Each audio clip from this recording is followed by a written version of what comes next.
திருப்பூர் மாவட்டம் உடுமலைப்பேட்டை அருகே பள்ளி மாணவி உட்பட 3 பேர் குளத்திலிருந்து சடலமாக மீட்கப்பட்ட சம்பவம் அதிர்ச்சியை ஏற்படுத்தியுள்ளது.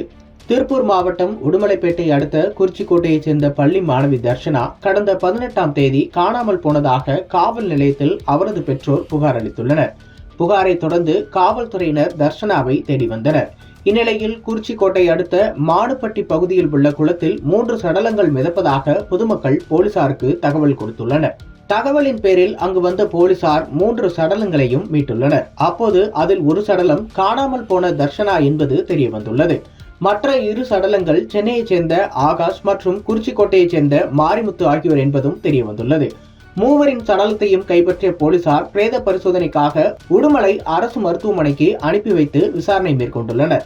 இருசக்கர வாகனத்தில் சென்றபொழுது மூவரும் நிலை தடுமாறி குளத்தில் விழுந்து இறந்திருக்கலாம் என சந்தேகம் எழுந்துள்ள நிலையில் இதுகுறித்து பல்வேறு கோணங்களில் அமராவதி காவல்துறையினர் தீவிர விசாரணை மேற்கொண்டு வருகின்றனர்.